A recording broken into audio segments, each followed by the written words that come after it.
The Self-Helpful Podcast is brought to you by Ziglar, your premier source for equipping life and leadership coaches. Visit Ziglar.com and let them inspire your true coaching performance.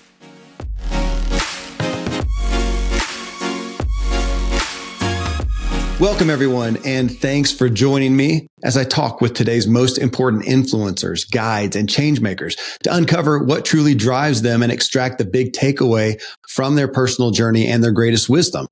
I'm your host, Kevin Miller, and this is Self-Helpful. I'm back with Dr. Benjamin Hardy to discuss what drives him. I just had been on the show for the fifth time now to talk about his latest book, 10X is Easier Than 2X, which is a psychological paradigm shifter for how we look at making progress. But this is a special episode. I had been on a show with me back in 2019 where he made a reference to his childhood, where he was 19 years old, barely made it out of high school. His very religious parents had divorced and walked away from their faith, in essence. And his dad had actually become a meth addict. Ben was spending 14 hours per day playing World of Warcraft. To hear that story rocked my world a lot. Here I was trying to raise kids with, work ethic and morals and experience and desire. Ben had none of it at age 19, yet he did go on in a fairly short amount of time and turn his life around drastically and was getting six-figure deals for his books, living a life of all-around great success. Well, I had him come back on to talk with me in December of 2020 to unpack the story and understand what took him from zero to hero. What he shared actually became the lead story in my book, What Drives You. And right here and right now, you're going to hear that initial raw discussion with Dr. Benjamin Hardy. You just made this brief quip and you said 10 to 12 years ago, all I was doing was playing World of Warcraft 15 hours a day. I had zero perspective or purpose in my life. Okay, that stuck with me. And that's why you're here now. Ever since then, I thought I want to unpack that a little bit because first off, what led you into that? I mean, I've got, kids and dealing with video games and whatever. I'm thinking, how did you get to that point? And then of course, how do you get to where you are now? Writing, six-figure book deals consecutively on profound messages that I'm bringing onto my shows. So that's a big jump there. And so I want to know, how do you have a childhood that leads you into 15 hours a day of video games? Well, so I grew up in a pretty religious family and, Christian, believed in God. And interestingly, my parents so I'm the oldest of three boys and, faith was a big part of my life, still is, but, it was really interesting. My parents got divorced when I was age 11. Again, I'm the oldest of three and it was a pretty brutal divorce. And what was very fascinating to me is that after the divorce, my parents both became completely different people than the people that I thought that they were. Wow. My father went into a deep depression and ultimately led him to becoming an extreme drug addict. Over the progressing years, he literally became a meth addict. And, his house, which is where me and my friends would go and play video games and stuff, became a toxic wasteland. I mean, it became filled with drugs, drug paraphernalia all over the place, and even weird drug addicts. And we'd be in one room playing video games and weird people would be around and my friends would be like, dude, what's going on? And it became the new normal. My mom stopped being a kind of a person of faith in general. I mean, I would say she still has a belief in God, but she just totally left kind of that lifestyle and she threw herself into her work. She was running a health club, which was not very successful, but she was working 80-hour weeks in a non-successful company.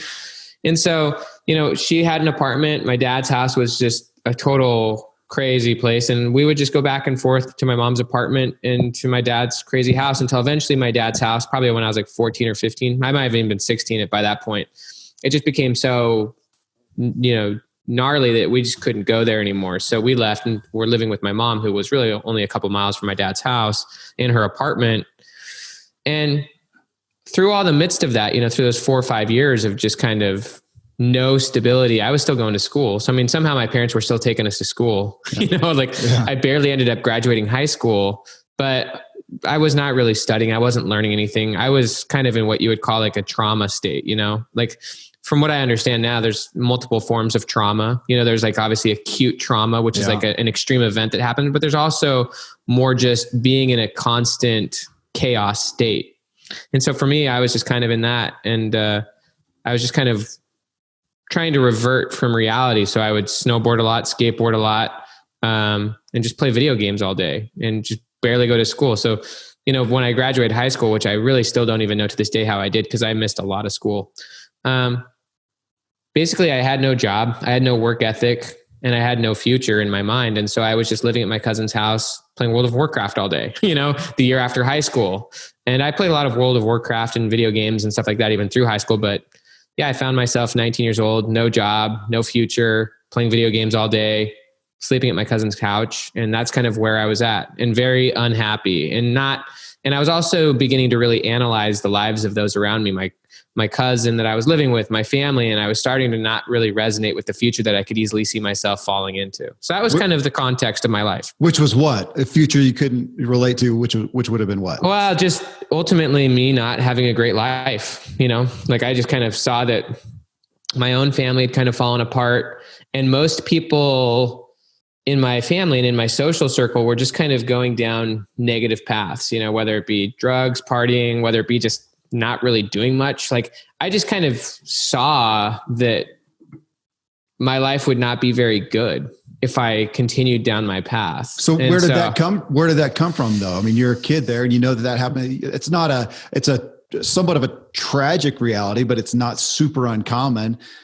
And you wonder, I always find myself wondering, where did that little spark of interest? Yeah. Why did you? Well, and so I had other people in my life that were still positive. I had a grandfather, my grandfather Rex, who was a fighter pilot in World War II. He was very religious. He adopted my dad. He adopted all 5 of their kids, and he was very, a faithful, just good man, had a very successful career, ended up kind of giving all of his money to his kids in the end, but he was always in my life. He would always show up and encourage me, for example, to serve a church mission. And he was always kind of a reference point for me, and I knew he had a good, successful life, and I knew he had done a lot. And so he was always an influence in my life. And then I had various church leaders, for example, I was living at my mom's apartment, and a former kind of pastor, you could say, would reach out to me and take me out to lunch and just ask me how I was doing, encourage me to serve a church mission, cause that's kind of a big aspect of that culture. And so, I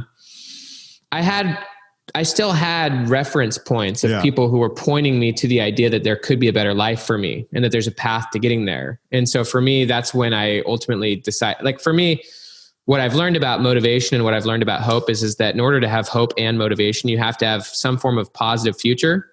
The more specific, the better. You have to see a path to getting to that future. If you don't see a path to getting to that future, it's pretty hard to have hope, pretty hard to have motivation. If you want to be a millionaire, but you have no clue how to do it, if you want to be an author, but you have no clue how to do it, you need to find a path or create a path or discover a path. And then obviously you need to develop the sense that you can actually do it. And so for me, it just seemed like when I was 19 years old doing nothing, kind of distracted from reality, but I had a few positive influences in my life pointing me more toward a direction of faith. And there was this church mission looming that seemed like it was a possible path to me having a better life. My younger brother ended up joining the military. That ended up being I was going to ask where your brothers, what happened? Yeah. My younger brother ended up joining the military, but my younger brother, Trevor, who's 2 years younger than me, got a lot more, I guess you could say, emotionally disturbed through the experiences. I kind of just shut it all out and kind of escaped through skateboarding and video games and suppressed a lot of it, which ultimately I ended up resolving when I did go on that church mission. My brother Trevor ended up kind of getting more emotionally sucked into it all. And he ended up dropping out of high school, getting really into drugs. And he's kind of had a struggling life up to this point. He's actually now 30 years old. He's 2 years younger than me. And he's now in a rehab, and he's now, it seems like, starting to come out of it, where he's starting to get to a place of appreciation. But for me, ultimately what I ended up doing was going back to church, reconnecting with my faith, and ultimately going on that church mission because I felt like that was my path to having a better life. And so that's what I ended up doing.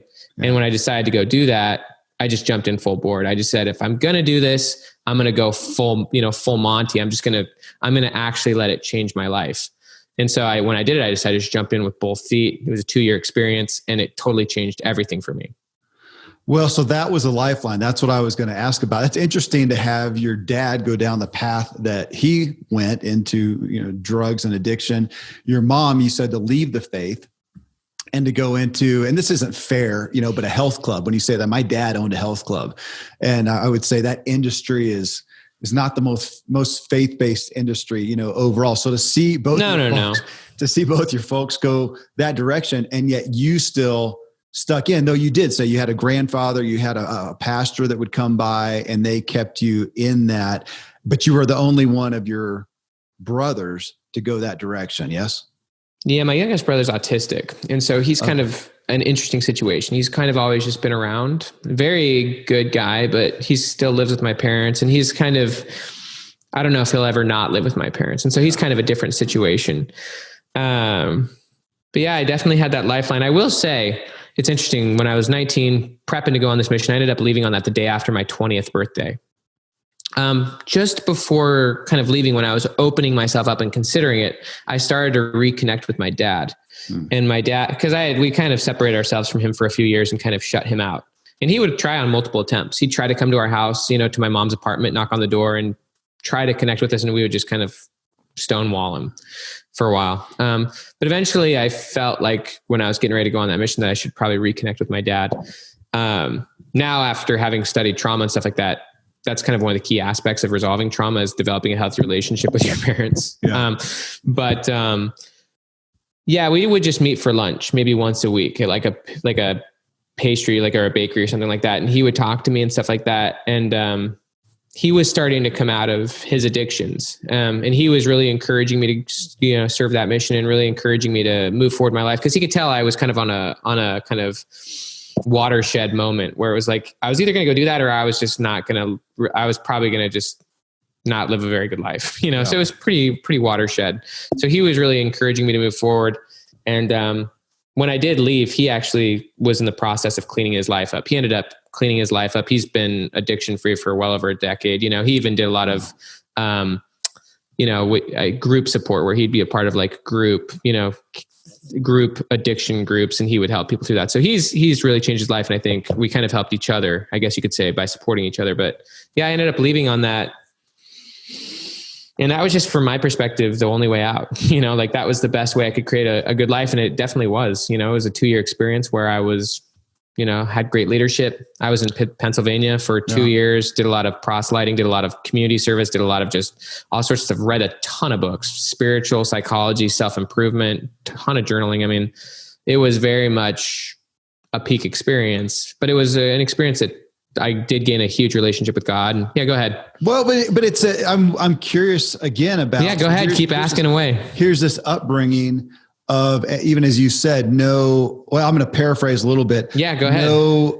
No work ethic, no interests even, because I look at that with the kids these days, and they're on the video games, and there was it's like an internet meme or something like that, but it was posted that there's, paintbrushes laying around who will never have the next great painter pick them up because that painter's on his screen, on his social media today, or the next great, whatever, that kids aren't taking the time to invest in an interest because they're just occupied with this distraction, world. So here you are, and I'm thinking, my gosh, yeah, you haven't developed any interest even, much less work ethic. So you grab this lifeline and go forward with what it sounds like. I mean, you just told, you're reading books, you're really diving in. Well, yeah, I mean, it took time, it's got, the mission I had a really good structure. I mean, you wake up, you've got 2 hours of study time. So I was reading scriptures and reading, study guides, learning how to like effectively communicate and talk with people. Cause a lot of what we did was honestly go out and process. And so a lot of it, because I had not been an active community, like an active member of the church for years, I didn't even really know the basics of my own belief system. I mean, I believed in God, for example, but like a big part of my motivation in the beginning, because I felt like I was so far behind, was I need to actually like learn and know this stuff for myself. And so I was pretty motivated in the beginning. But also I think there was a different experience that I had, because a lot of the people who serve those missions, usually they're 18, 19, 20 years old in my faith. A lot of them, it's just expected that they're going to go.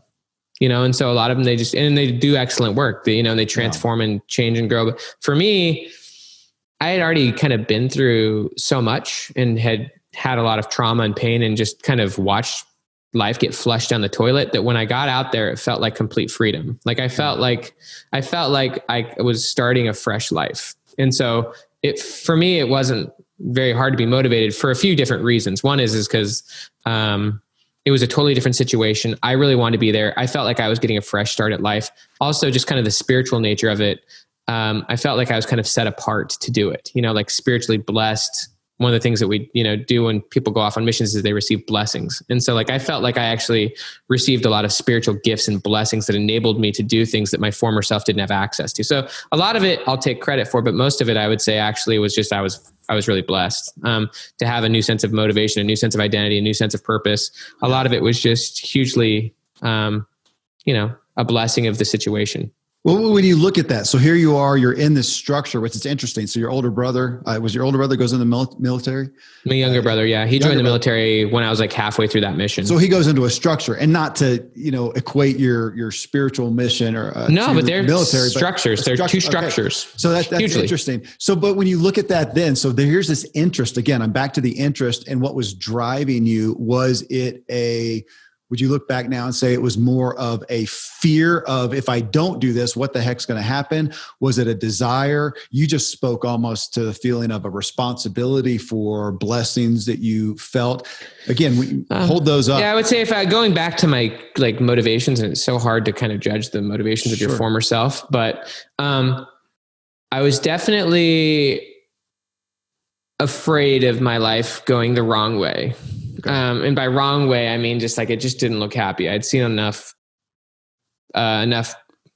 unsuccess, the opposite of success in my life in all dimensions. My parents getting divorced. I'd seen a lot of things go wrong. And so a big hope of mine in going on that mission is to, avoid some of that for myself. Yeah. I wouldn't say that I went out of a felt obligation to my religion. I think at that point, I just went because I did believe in God, and I did go, but I mostly went probably in the beginning for more selfish motives. I felt like it would be a good path for me to improve my life. I had heard and seen so many missionary people come back who were older than me, who left on missions, came back, and they were more mature people, and my grandfather would tell me, you go on a mission, and it wasn't financially, but it was I knew that if I went, my grandfather would be proud of me, and he might help me through college or something like that. I knew that there would be benefits that I would have that I wouldn't have. And so it seemed like a strategic move, but it also just fit my identity that I had. My identity being that for almost my whole life, I was kind of thinking about going on that mission, just given my faith background. And so it just seemed like the thing to do. And I knew that if I hadn't done that thing, I would probably go some different direction in a more negative sense. Well, so take me to the fruition of that. So 2 years where you are pretty much, or you are 100% enmeshed in this mission, and then it comes to an end. What happened then? What happened then? And I'll ask the same question. What happened? What did you do? And what was the drive behind what you decided to do? Yeah. So I really gave myself to that experience. Really started reading a lot of mind-blowing books, and really built an insane amount. Faith-based, personal development, what kind both. of books? I mean, I read Covey. I read a lot of books about Christ. I read the scriptures. I read all sorts of stuff, and I really got into journaling, and when you're doing this mission experience, you're in a new environment. I was in Pennsylvania, but a lot of people do it all over the world, speaking different languages. And you're doing stuff that's just not normal to your life. I went from playing video games all day to literally walking down and up and down the streets, talking to people about God, or going into the ghettos and cleaning out people's gutters and cleaning out their houses. And you're always doing stuff that's not normal. And so that, doing that stuff for 2 years, it starts to kind of change how you see the world. Yeah. I would say through the process of having lots of positive spiritual experiences, reading lots of books, I really got into journaling. Journaling on my mission is what ultimately led me to deciding I wanted to be a writer. Because I just filled stacks and stacks of journals. And I learned how to like learn through writing. I would write and kind of be able to process my experiences, process my thoughts. And I would learn through the process of just documenting my thinking. I was going to ask, what were you was that primarily journaling thoughts? I mean, I would document the experiences we had, what I was doing, but I would often document my thoughts, my beliefs, what I was learning from the books I was reading, and I would just share my experiences in my own head and what I was thinking about it and what I believed about things. But yeah, it was a very transformational experience. I think for me, it was probably more transformational than it was for a lot of even the other missionaries, because I was really giving myself to it. And I really believed in it. Like I got to the point where I really believed that like anything was possible. And so like I would probably try things that were not what other missionaries would try. I became quite fearless as a missionary as far as like just, talking to anybody. Being a lot more bold and being more diligent. I would wake, a lot of missionaries would wake up late, miss their study hours. Like I started waking up earlier and earlier to read more and more. I just got obsessed with just learning. And so it was a process, but by the end of the 2 years, I'm not really at all the same person. I now have enormously more reference points. In the beginning I had like my dad and my bishop, or my grandpa and my bishop. But by the time I got through that whole experience, I now had amazing leaders. I had now met so many people who are living really great examples of amazing lives, And so like I had now been exposed to a whole new world and also had built a huge amount of confidence and ability. And also I had read so many books and had done so much journaling that by that point, I had made the decision I wanted to write. I actually wanted to write more spiritual books at that point. I thought I was going to maybe write more spiritual and religious books. So I ultimately came home, decided I wanted to study psychology, and because I just wanted to learn about it and understand it. And I knew that people like Stephen Covey, who was a great reference point for me, had studied psychology. And so that's what led me to studying psychology. And I just went to community college, flew through it, got straight A's, transferred, got straight A's, graduated college in less than 3 years. I worked for a few financial advisors when I first got home from my mission, and they were really trying to convince me to become a financial advisor. They're like, we make like $400,000 or $500,000 a year. We work 30 hours a week. Like you could do this, but so I almost got persuaded to do that those first couple of years I was home. But yeah, I mean, on the more basic logistical level, I was living at my mom's house. At that point, she was kind of in a different place. She was dating a guy. My dad was pretty cleaned up. He was working a job. And I was just going to school and working. And I spent some time still with some of my friends, but it was very different. I was very focused at that point towards getting through school, moving forward, getting married.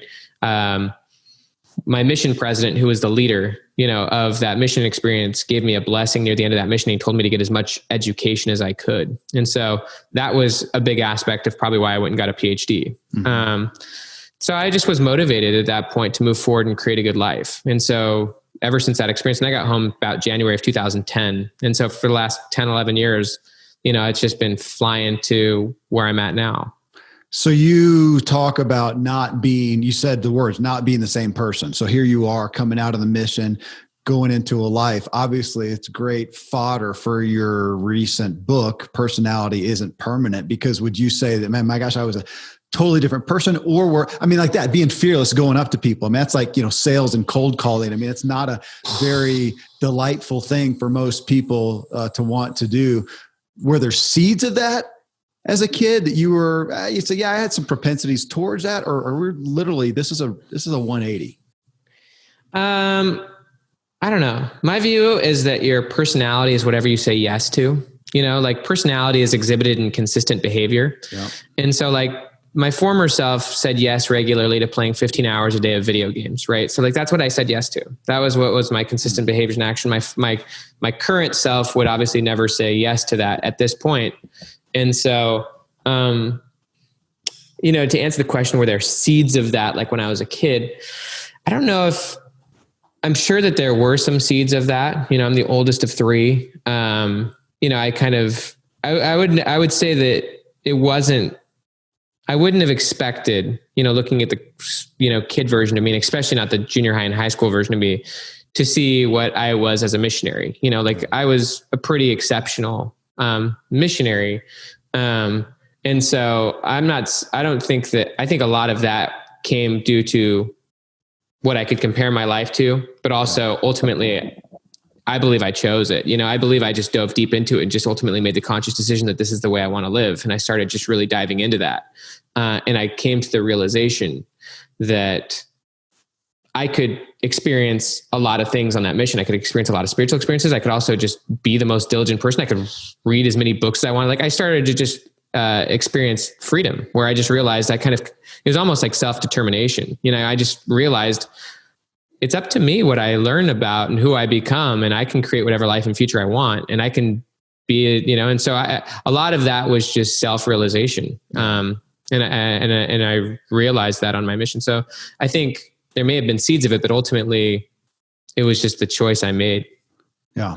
So when you are going after schooling, you're diving into that, you go after your doctorate. You said earlier that you had a bit of an assumption you would go after writing about faith issues, which in the last show we did, you talked about, kind of maybe it's a full circle that is something that you have an interest in doing in the future, is coming back to that direction a little bit more. But when did you get to the point then of saying, hey, this is what I want to impart or I want to contribute? And is that when you started writing? Was the first muse of writing when you started for Medium or just blogging? No, actually a couple of years before that, I attempted writing a couple of those more like religious/spiritual books, but I had no clue. This was just me in an undergrad, and I had no clue what it actually took to like get a publisher, how to actually do any of it. I just was writing what I thought to be various books. It was more of a hobby, but still something I really, really wanted to do. I had already kind of committed my mind that I was going to be a writer and that I wanted to do that. And so that's what I was studying. And I was just constantly reading. And on that though, a writer, why? What was, because when I was on my mission, I was reading so many books and I would study the people who wrote those books. And I just thought that would be a cool life. Having gotten so absorbed in learning, that became a big part of my identity on my mission, was I just fell in love with learning. That I was reading voraciously and I was just loving it. And so I just felt like that became something I wanted to do. That became my passion. And so it became my future self, I guess you could say. It became the person I chose and I wanted to be. I wouldn't say I discovered it. I would say that it became something I valued. That's my belief system is that we have, we develop values and we also choose values, and our values determine our goals. And so I've really began to value learning and teaching and sharing and personal development and growth. And so because of that, ultimately I decided it would be a worthwhile goal and pursuit to become an author, a writer. And so that ultimately became what I wanted and what I began studying. So a couple of books on the faith realm, but didn't. I wrote a little, but they were just Word docs that ultimately ended up deleting. But yeah, as far as when I ultimately started really going after writing, so I got home in 2010. By 2014, I get accepted into Clemson University, where I went and did my PhD in organizational psychology. And over those 4 years, I was studying all sorts of stuff, still reading lots of stuff on faith, but I was also reading lots of more business books, personal development books, and really diving into that world. And I was also going deep into psychology by that point. When you get into a PhD program, and my program was organizational psychology. So it was a lot more like motivation, leadership, productivity, culture, teamwork. It was not therapy.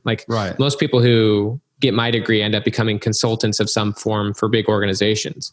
And they train and develop and set up, ways for leaders to be more effective, employees to be more effective. And so I was studying essentially motivation, teamwork, leadership, productivity, stuff like that.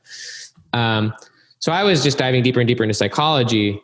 And, I ultimately kind of decided in that moment it was probably better to go more mainstream rather than faith-based, just share personal development, just teach personal transformation, I guess you could say, more generally, more broadly than just lumping myself as a gospel teacher or whatnot. And so I just was mostly writing about psychology and motivation, but obviously huge spiritual hints in between and everything I said. And so most people would read my stuff, and a lot of the people who read my stuff probably already know I believe in God. I mean, it's just right there, and I don't hide it, but it's not front and center in what I write about. Right. And so, I started writing on Medium in about 2015 during the first year of my PhD program, and my work just essentially took off within months. It only took a couple months before I was starting to get read by millions of people. So of course the question is, okay, why? What were you that insightful, in all humility, with your insight into personal development? Were you just, how did you get to be such, you are an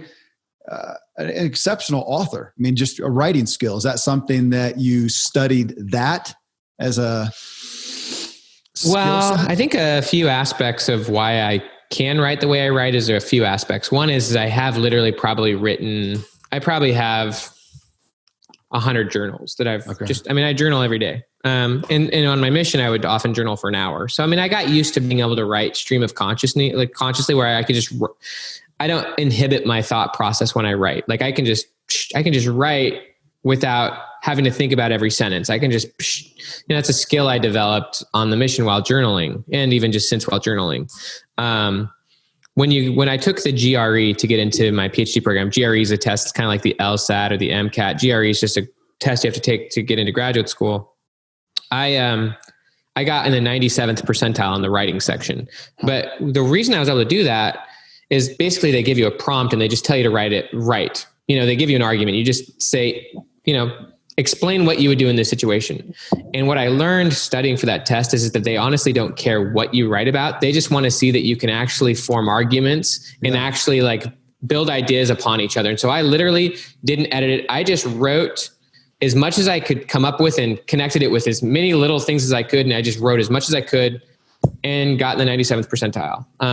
And so I learned from that it honestly doesn't really matter what you say as long as you can get good at connecting dots. But I also, when I was trying to get into my PhD program, I actually had a mentor who really helped me. So the first time I applied to graduate school, I got rejected by 15 schools. And so then me and my wife had to live in her parents' basement for another year. Luckily, I was able to learn about different PhD programs, and I ended up changing programs. Rather than going more of a counseling psychology, I went into the organizational psychology. But in order to get into the PhD program, I needed to have a lot of potential publications, more academic style. And so I met this young professor named Nate Lambert. And he was a young professor cranking out tons of stuff. He had worked under Roy Baumeister, and Roy Baumeister wrote the book Willpower. And Roy Baumeister is one of the most famous psychologists, published around 1,000 articles, like actual research articles. And so when I started working with Nate, he just gave me full freedom, and he was this young professor, but he was publishing 10 times more than any of the other professors in his department. And he just gave me full access to him. I just started working, and I was really trying to get into graduate school. And so me and him over like a 2 or 3 month period of time, we wrote like 15 academic papers together, and he would literally sit and coach me. And by writing all of those papers, I built an insane amount of confidence in my ability to write and communicate. And this was before I went into grad school. And then when I got to grad school, and I started ultimately writing on Medium, I think, I took an online course from John Morrow. The course was all about how to write headlines and how to structure your articles. Yeah. And that kind of gave me a frame of like how to structure my headlines and how to structure the articles. But at that point, I'd read hundreds of books. I'd served a mission. I was deep into psychology. And so I had a huge well of knowledge, and I knew how to write in a fast stream of consciousness way and connect ideas. And then that course taught me how to structure articles, kind of almost like listicles.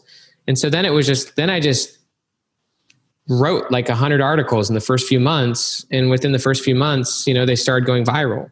So I was applying a lot of learning, but I'd also had an insane amount of experience, and I had a lot to draw from, I will say also, I do have good practices as far as like, before I write the article, I'll obviously meditate, pray, ask God to give me inspiration, but I'll also just journal and build an outline, like, okay, what do I want to write about today? And I'm often trying to spin ideas in my head, like often headlines will come to my mind, when you're really deep into something. And so I'll just constantly have my journal, and I'll just write little scratchy bullets, and then I just dump it. And I guess one last thought on it is I didn't really care about perfection, and I still don't. I don't see any of my work as perfect. I like the idea of better prolific than perfect. So I just was fine dumping out a huge volume of what I perceived to be kind of junk in the beginning. And I think that allowed me to get more comfortable just publishing without needing it to be perfect. And eventually I just got better and better at it. So when did that hit from a vocational standpoint? So you're writing these things on Medium, they go viral, you're getting traction. That doesn't mean revenue. Doesn't mean anything, right? Yeah. Well, as you know, I remember in the last interview we did, you talked about a goal of, I think it was like 130 email subscribers because you saw that is what equated to, you had this goal of 6-figure book contract.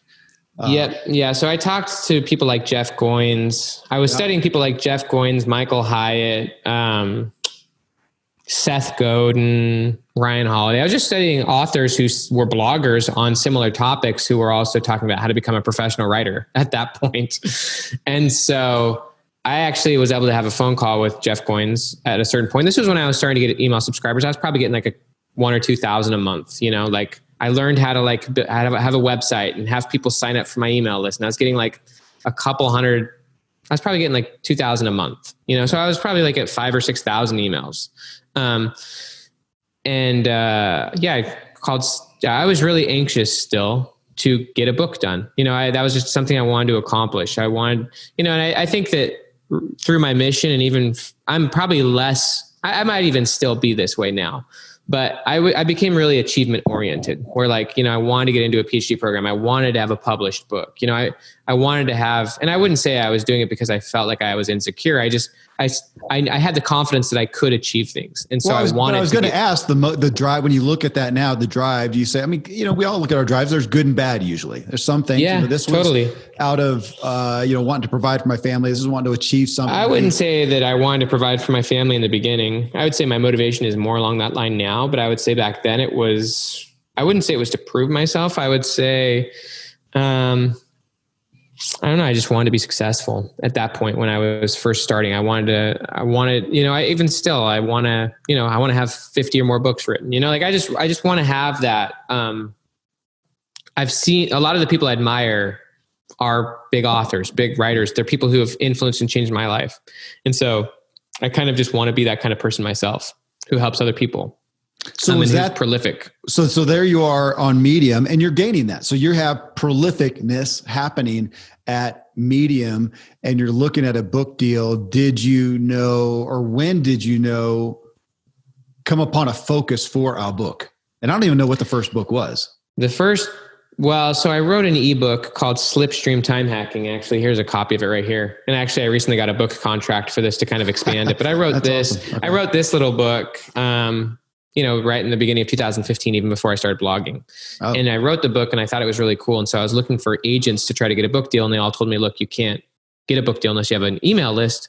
And so that ultimately led me to, okay, I actually have to blog. I remember facing that realization, and I didn't really want to do it, but I faced that realization. So I started blogging, had the conversation with Jeff Goins, where I basically said with like 5,000, 6,000 email subscribers, I'd like to get a book deal. And he's like, you could probably get a book deal right now, but it's going to be like 5, 10 grand or 20 grand. He's like, you should probably just wait until you have like 100,000 email subscribers. It might take you an extra year or two, but then you'll get a 6-figure book deal. So then I just really kind of doubled down and I learned how to get more email subscribers. I read, Russell Brunson's book, .com Secrets, was a really good book for me. I read that in 2016, and that taught me how to build a landing page. And I ultimately learned how to become a better marketer. And I was getting like 20,000 emails a month. And so by the end of 2016, early 2017, I got help from Ryan Holiday. He helped me write a book proposal, which ended up being for this book, Willpower Doesn't Work. Yeah.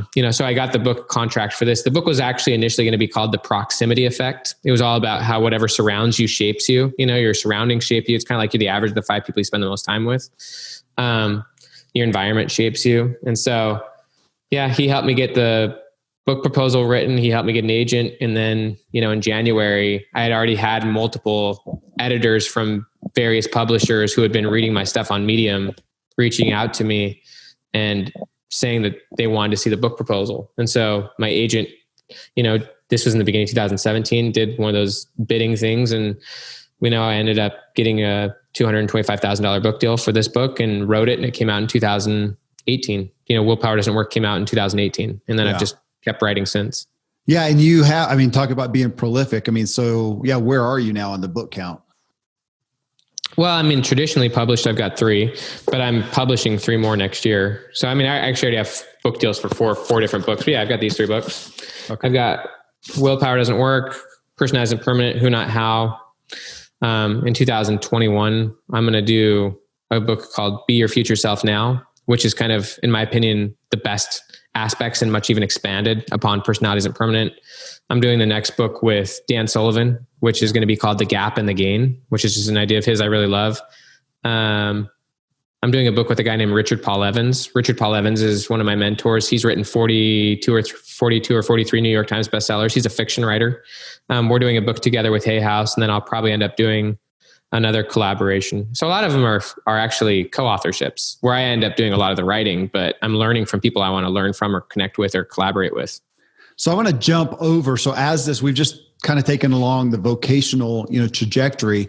You mentioned at some point in there, you got married. And so now you have, I think for most people, you've got school, you've got work you're going towards, and all of a sudden then this personal life starts to exist. That not as a separation. I don't see it as a separation, but it's another endeavor. I mean, I do right now. I'm in my office right now. I'm doing my vocation. My house is over there with. Totally. I'm in a separate house, 15 minutes from my own house. There you go. So you got that happening. So that happens over here. And you guys did some significant things there. You got married at some point, adopted 3 kids. Is that right? Yeah. So my wife and I got married when we were both undergrads. Then we moved to Clemson for my graduate studies.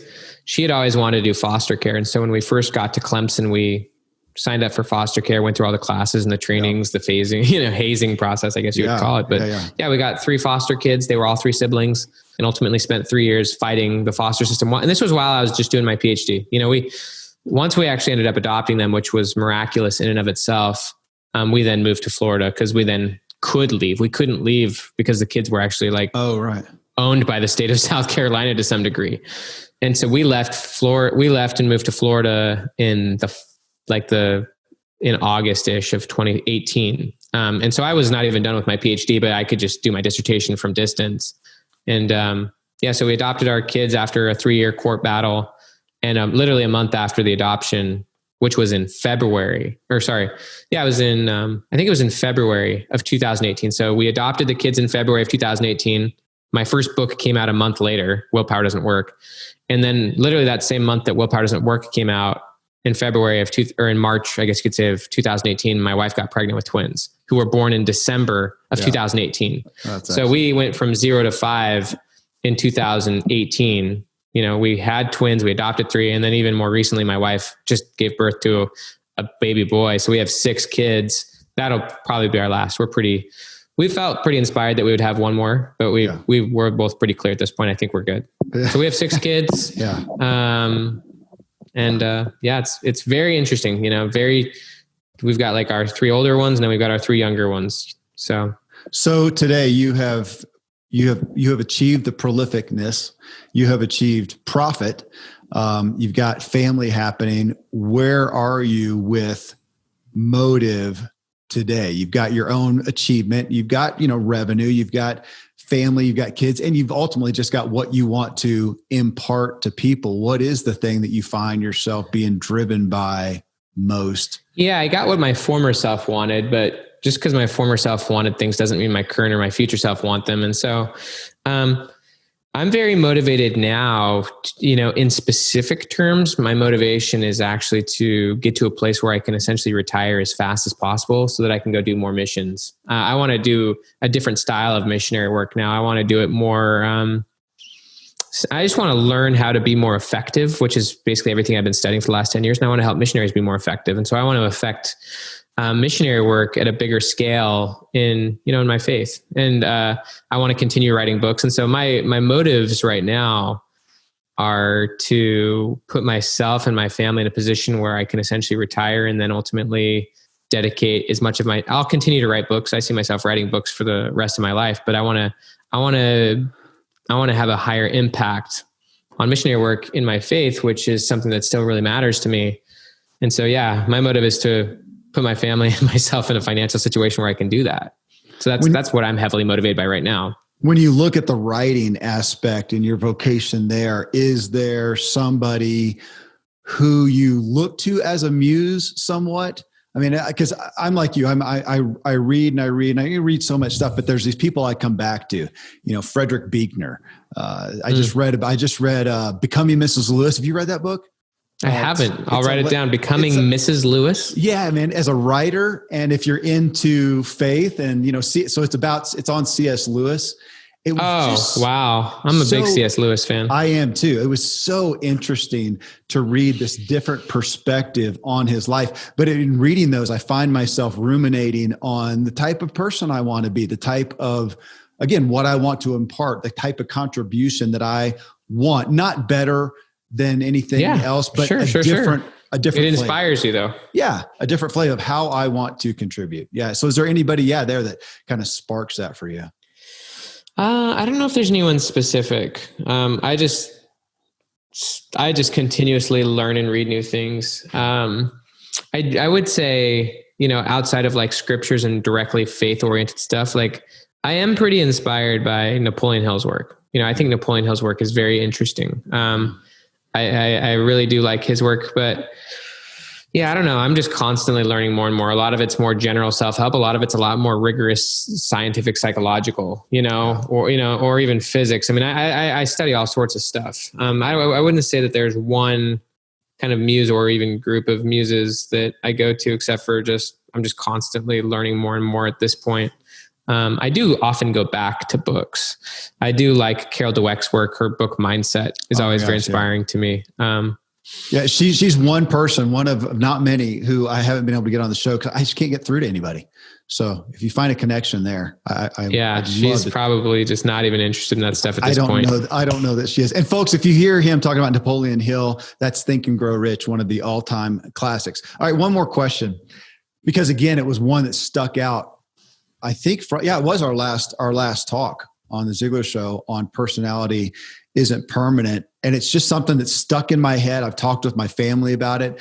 And you said you gave it a terminology that I can't remember. Hopefully you will. We look back at ourselves 5 years ago, 10 years ago and say, gosh, are you the same person? Have you changed? Like, oh my gosh, no, I'm totally different. But today I think I am who I am.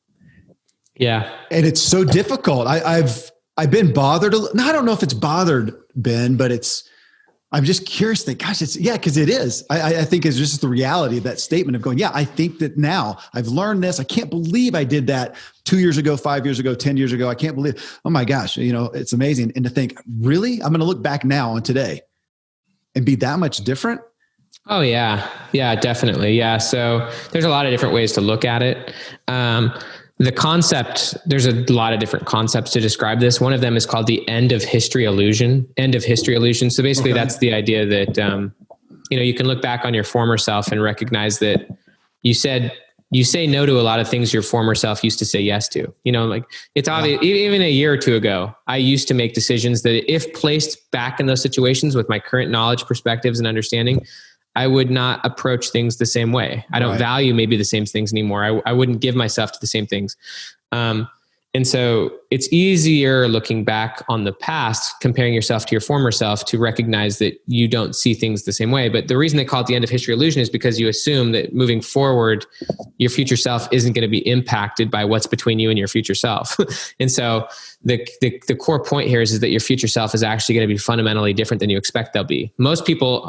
Almost all people underpredict how different their future self will be because most people are very present or past oriented in their identity. Most people, your identity is how you see and define and describe yourself. Your identity is different from your personality. Your identity is actually the driver of your personality.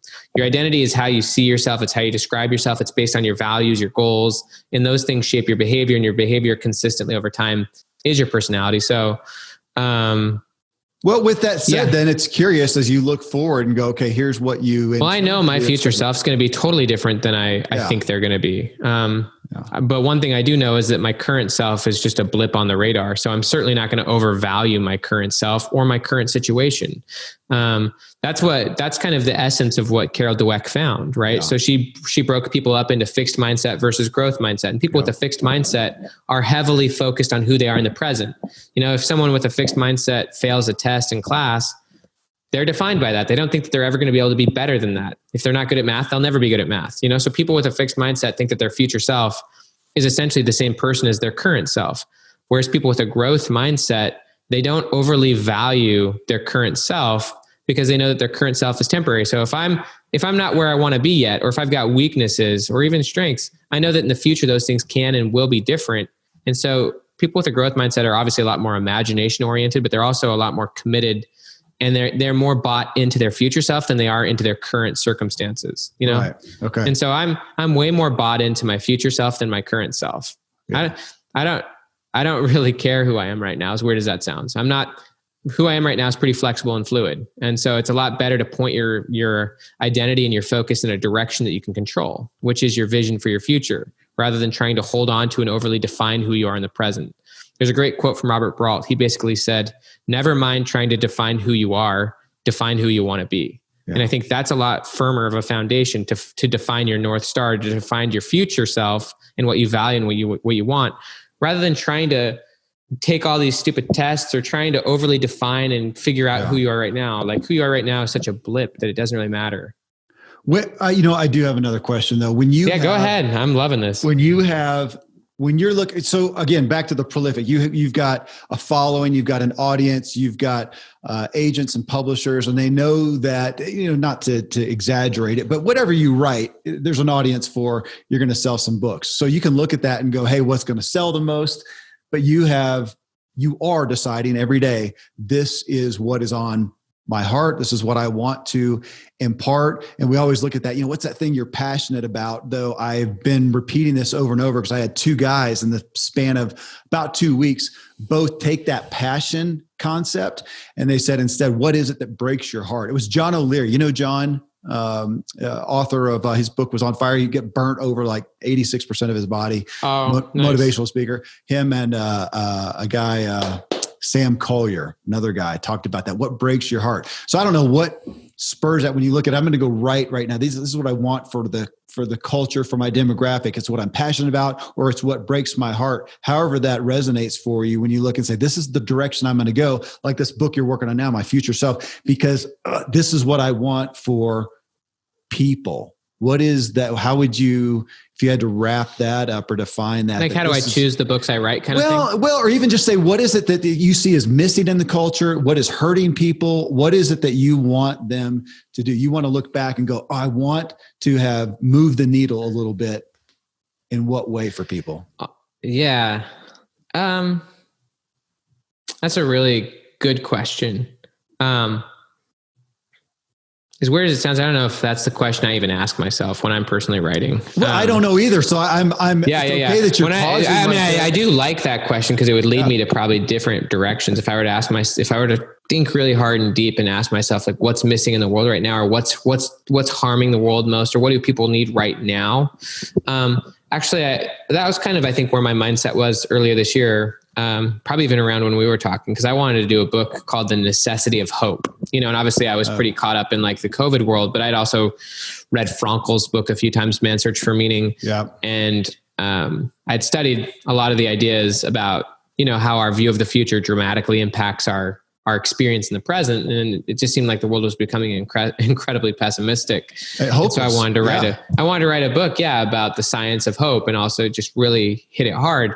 My publisher ended up not wanting that book, and so I ended up going a different direction. But I think that when I'm thinking about things I want to write, when I'm writing blog posts or doing videos, I'm just sharing things that I know are useful to myself and things that I've got a lot of just, like feeling towards. When it comes to the books, like the book I'm writing right now, Be Your Future Self Now. Like, the reason I'm writing that book is because I feel like that book should exist. And I don't think anyone else could write it. Because I've just spent so many different, I know so many different angles on the concept. And I also know that it's what personality isn't permanent could have and should have been. And so like, I feel like very compelled to get that book out there because I know that it's a very powerful, important idea. And I also know that if I don't get it out there, someone else will, as weird as that sounds. Like it's eventually going to become an idea that people take over. And so I feel like the market needs it. I feel like I have to write it right now because it's the only thing that's on my mind and I've been thinking about for like the last year.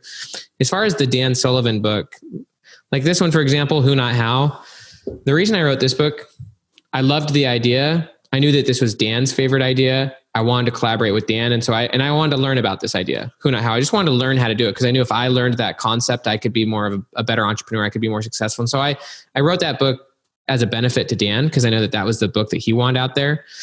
and I wanted to learn from it. The next book we're doing is called The Gap and the Gain. And to me, that's a very transformative idea. It's an idea that I've studied, talked about, learned a lot, and I feel like it can really help people. So I just felt like that's a book that I know can help people. I know it'll change their perspective. And so I don't know if I'm looking for like the grand, struggle that people are going through. I'm more just trying to help in ways that I can. Like I'm not trying to solve every problem with one book, but I know that each book can help some people. Well, I have obviously become a fan of the books. I literally the two, Willpower Doesn't Work and Personality Isn't Permanent. I have, I talk to so many people, so many great messages, but I find the ones, what are the ones that I come back and I end up talking about it at the dinner table or talking about it on another show. And I think I told you Willpower Doesn't Work I was so enamored with it. You sent me, I think 10 of them, which I've given to kids, friends, whatnot. So, man, I am a fan of your work, of your perspective, and thanks for doing this. I wanted to know because this is, again, it's something that I talk to my kids about. I love it, man. I love talking to you. Every opportunity I have to talk to you, I get a lot out of it. I love talking to you, man. I've got the muse of, so I've got kids. My oldest is 25. My youngest is 8. We've got 7 biological and 2 adopted. Holy cow. But I've got these 2 boys, 15 and 14 years old.